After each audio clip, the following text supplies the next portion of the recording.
Jessamine. By Lucy Maud Montgomery. When the vegetable man knocked, Jessamine went to the door wearily. She felt quite well acquainted with him. He had been coming all the spring, and his cheery greeting always left a pleasant afterglow behind him. But it was not the vegetable man after all, at least, not the right one. This one was considerably younger.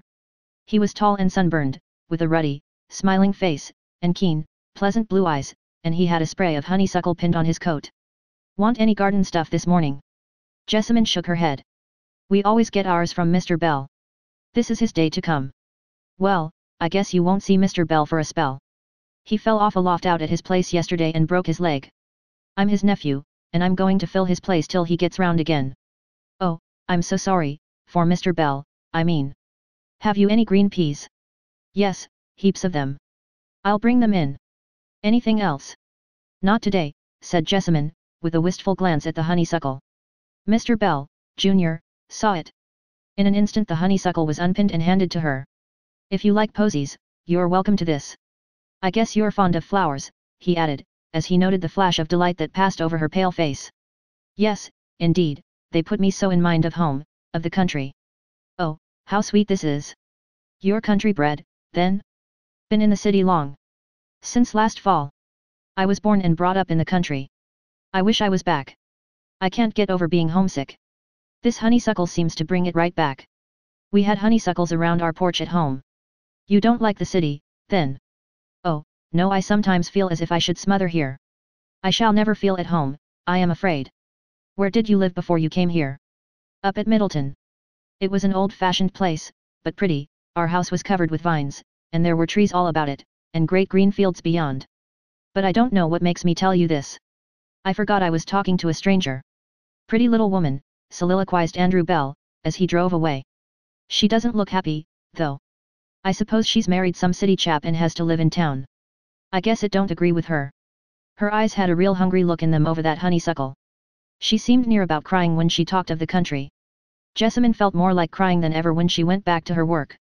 Her head ached and she was very tired. The tiny kitchen was hot and stifling. How she longed for the great, roomy kitchen in her old home, with its spotless floors and floods of sunshine streaming in through the maples outside. There was room to live and breathe there, and from the door one looked out over green wind-rippled meadows, under a glorious arch of pure blue sky, away to the purple hills in the distance. Jessamine Stacy had always lived in the country.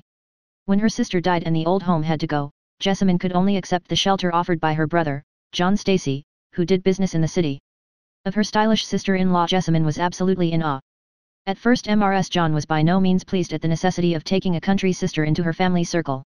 But one day, when the servant girl took a tantrum and left, Mrs. John found it very convenient to have in the house a person who could step into Eliza's place as promptly and efficiently as Jessamine could. Indeed, she found it so convenient that Eliza never had a successor. Jessamine found herself in the position of maid-of-all work and kitchen drudge for board and clothes. She never complained, but she grew thinner and paler as the winter went by. She had worked as hard on the farm, but it was the close confinement and weary routine that told on her. Mrs. John was exacting and querulous. John was absorbed in his business worries and had no time to waste on his sister. Now, when the summer had come, her homesickness was almost unbearable. The next day Mr. Bell came. He handed her a big bunch of sweet-briar roses. "Here you are," he said heartily. "I took the liberty to bring you these today, seeing you're so fond of posies. The country roads are pink with them now. Why don't you get your husband to bring you out for a drive someday? You'd be as welcome as a lark at my farm." "I will when he comes along, but I haven't seen him yet." Mr. Bell gave a prolonged whistle. "Excuse me. I thought you were Mrs. something or other for sure. Aren't you mistress here?" "Oh, no, my brother's wife is the mistress here. I'm only Jessamine." She laughed again. She was holding the roses against her face, and her eyes sparkled over them roguishly. The vegetable man looked at her admiringly. "You're a country rose yourself, miss, and you ought to be blooming out in the fields, instead of wilting in here." "I wish I was. Thank you so much for the roses, Mr. Bell, Andrew Bell, that's my name. I live out at Pine Pastures. We're all Bells out there, can't throw a stone without hitting one. Glad you like the roses." After that the vegetable man brought Jessamine a bouquet every trip. Now it was a big bunch of field daisies or golden buttercups, now a green glory of spicy ferns, now a cluster of old-fashioned garden flowers. "They keep life in me," Jessamine told him. They were great friends by this time. True, she knew little about him, but she felt instinctively that he was manly and kind-hearted. One day when he came, Jessamine met him almost gleefully. No, nothing today. There is no dinner to cook. You don't say. Where are the folks? Gone on an excursion. They won't be back until tonight. They won't? Well, I'll tell you what to do. You get ready, and when I'm through my rounds we'll go for a drive up the country. Oh, Mr. Bell. But won't it be too much bother for you? Well, I reckon not. You want an excursion as well as other folks, and you shall have it. Oh, thank you so much. Yes, I'll be ready. You don't know how much it means to me. Poor little creature, said Mr. Bell, as he drove away. It's downright cruelty, that's what it is, to keep her penned up like that. You might as well coop up a lark in a henhouse and expect it to thrive and sing. I'd like to give that brother of hers a piece of my mind. When he lifted her up to the high seat of his express wagon that afternoon he said, Now, I want you to do something. Just shut your eyes and don't open them again until I tell you to. Jessamine laughed and obeyed. Finally she heard him say, Look. Jessamine opened her eyes with a little cry. They were on a remote country road, cool and dim and quiet, in the very heart of the beech woods. Long banners of light fell athwart the grey boles. Along the roadsides grew sheets of feathery ferns. Above the sky was gloriously blue. The air was sweet with the wild woodsy smell of the forest. Jessamine lifted and clasped her hands in rapture. Oh, how lovely! Do you know where we're going? Said Mr. Bell delightedly. Out to my farm at Pine Pastures. My aunt keeps house for me, and she'll be real glad to see you. You're just going to have a real good time this afternoon.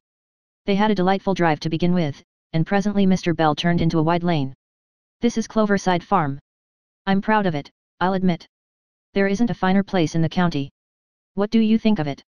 Oh, it is lovely, it is like home. Look at those great fields. I'd like to go and lie down in that clover. Mr. Bell lifted her from the wagon and marched her up a flowery garden path. You shall do it, and everything else you want to. Here, Aunt, this is the young lady I spoke of. Make her at home while I tend to the horses. Miss Bell was a pleasant-faced woman with silver hair and kind blue eyes. She took Jessamine's hand in a friendly fashion. Come in, dear. You're welcome as a June rose. When Mr. Bell returned, he found Jessamine standing on the porch with her hands full of honeysuckle and her cheeks pink with excitement. I declare, you've got roses already, he exclaimed. If they'd only stay now, and not bleach out again. What's first now? Oh, I don't know. There are so many things I want to do. Those flowers in the garden are calling me, and I want to go down to that hollow and pick buttercups, and I want to stay right here and look at things. Mr. Bell laughed. Come with me to the pasture and see my Jersey calves. There's something worth seeing. Come, Aunt. This way, Miss Stacy. He led the way down the lane, the two women following together. Jessamine thought she must be in a pleasant dream. The whole afternoon was a feast of delight to her starved heart. When sunset came she sat down, tired out, but radiant, on the porch steps. Her hat had slipped back and her hair was curling around her face. Her dark eyes were aglow, the roses still bloomed in her cheeks. Mr. Bell looked at her admiringly. If a man could see that pretty sight every night, he thought. And, great Scott, why can't he? What's to prevent, I'd like to know. When the moon rose, Mr. Bell brought his team around and they drove back through the clear night, past the wonderful stillness of the great beech woods and the wide fields. The farmer looked sideways at his companion. The little thing wants to be petted and looked after, he thought. She's just pining away for home and love. And why can't she have it? She's dying by inches in that hole back in town. Jessamine, quite unsuspecting the farmer's meditations, was living over again in fancy the joys of the afternoon, the ramble in the pasture, the drink of water from the spring under the hillside pines, the bountiful, old-fashioned country supper in the vine-shaded dining room, the cup of new milk in the dairy at sunset, and all the glory of skies and meadows and trees. How could she go back to her cage again? The next week Mr. Bell, Sr., resumed his visits, and the young farmer came no more to the side door of number 49. Jessamine missed him greatly. Mr. Bell, Sr., never brought her clover or honeysuckle. But one day his nephew suddenly reappeared. Jessamine opened the door for him, and her face lighted up, but Mr. Bell saw that she had been crying. Did you think I had forgotten you? He asked. Not a bit of it. Harvest was on and I couldn't get clear before. I've come to ask you when you intend to take another drive to Cloverside Farm. What have you been up to? You look as if you'd been working too hard. I haven't felt very well. I'm glad you came today, Mr. Bell. Perhaps I shall not see you again, and I wanted to say goodbye and thank you for all your kindness. Goodbye? Why, where are you going? My brother went west a week ago, faltered Jessamine. She could not bring herself to tell the clear-eyed farmer that John Stacy had failed and had been obliged to start for the West without saying goodbye to his creditors. His wife and I are going too, next week. Oh, Jessamine, exclaimed Mr. Bell in despair, don't go, you mustn't. I want you at Cloverside Farm. I came today on purpose to ask you. I love you and I'll make you happy if you'll marry me. What do you say, Jessamine? Jessamine, by way of answer, sat down on the nearest chair and began to cry. Oh, don't, said the wooer in distress. I didn't want to make you feel bad. If you don't like the idea, I won't mention it again. Oh, it isn't that, but I thought nobody cared what became of me. You are so kind, I'm afraid I'd only be a bother to you. I'll risk that. You shall have a happy home, little girl. Will you come to it? Yes. It was very indistinct and faltering, but Mr. Bell heard it and considered it a most eloquent answer. Mrs. John fumed and sulked and chose to consider herself hoodwinked and injured. But Mr. Bell was a resolute man, and a few days later he came for the last time to number 49 and took his bride away with him. As they drove through the beech woods he put his arm tenderly around the shy, smiling little woman beside him and said, "You'll never be sorry for this, my dear." And she never was.